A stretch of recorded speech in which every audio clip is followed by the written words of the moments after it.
Salut tout le monde, bienvenue à KDTV. Aujourd'hui, on vous présente Solenia. Solenia est un jeu de Vincent Dutray et de Sébastien Dujardin.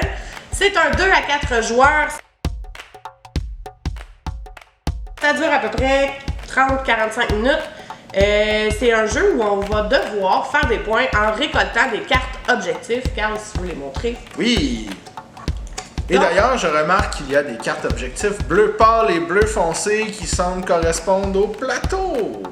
Et voilà, donc quand on est dans le jour, on prend du bleu pâle et quand on est dans la nuit, on prend du bleu foncé. Comment ça fonctionne ce beau jeu-là? En fait, on va tourner un nombre de cartes objectifs égal au nombre de joueurs plus 1. Donc là, on a setupé ça pour 4 joueurs, donc il y a 5 cartes objectifs. On a chacun un paquet avec, si je ne m'abuse, 14 cartes. Donc le jeu va durer 14 tours parce qu'on va devoir jouer une carte par tour jusqu'à ce qu'on ait joué toutes nos cartes. C'est 16 cartes. C'est 16 cartes, je m'excuse. Donc, on va brasser notre paquet, on se pige 3 cartes. De ces 3 cartes-là, je vais pouvoir en choisir une que je vais placer en jeu. Chacune des cartes a des particularités. Par exemple, celui-là ici me vaut 0. C'est-à-dire que je ne ramasserai rien quand je vais la placer en jeu. Par contre, je vais pouvoir déplacer l'aéronef. Et en bas, ben, ça va s'appliquer quand on va flipper le plateau. Je vais vous dire comment on fait plus tard. Le plateau va toujours cycler comme ça. Et là, quand on flippe des tuiles, je vous expliquais tantôt, en bas ici, il y a un chiffre. Par exemple, celui-là ici me permettrait de faire 2 fois la ressource. Donc, mettons que j'étais sur une case bois, ben, je vais récupérer 2 bois quand la tuile va flipper. Cette carte-là va être défaussée, donc je ne pourrai pas la rejouer plus tard dans la partie. La tuile va être flippée, on va la mettre au début du plateau.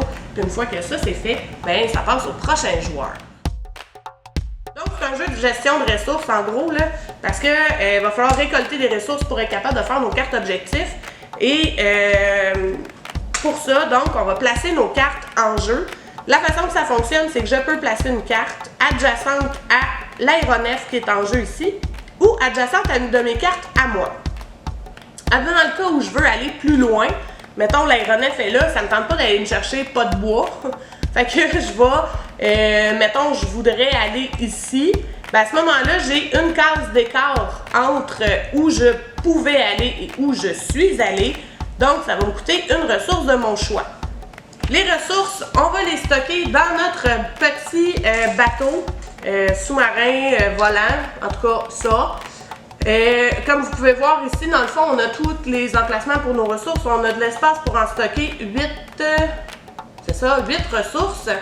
Et quand on récupère des cartes objectifs, on va les installer en haut et en bas. Je remarque aussi sur le plateau qu'il y a aussi le bleu pâle et le bleu foncé. C'est ça, donc le bleu pâle, de jour, on va les mettre en haut, les cartes objectifs, et de nuit, on va les mettre en bas. Pourquoi on fait ça? Parce que chaque fois où on va placer une carte objectif, ça va nous rapporter une ressource qui est indiquée sur le plateau, partout où il y a des emplacements pour mettre nos objectifs.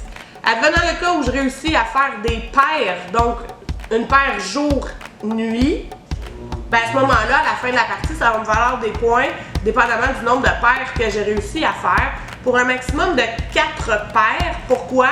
Parce que la 5e et la 6e paire nous rapportent déjà des points, donc ils ne nous donnent pas des points en double. Donc, chaque tour, on va jouer une carte qui va nous permettre de récupérer des ressources ou d'avancer l'aéronef. Ça va aussi nous permettre, en fait, pour réussir à faire les objectifs, il va falloir aller sur une case comme celle-là ici.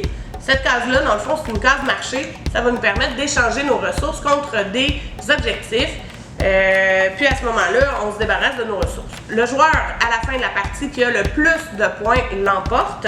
Et pour faire des points, comme je disais tantôt, il y a les objectifs qui nous en rapportent. On va faire 1 point par 2 ressources qui nous restent dans notre bateau. Et on va faire aussi des points pour chacune des paires d'objectifs qu'on aura fait pendant la partie. C'était Solenia, présenté par KDTV.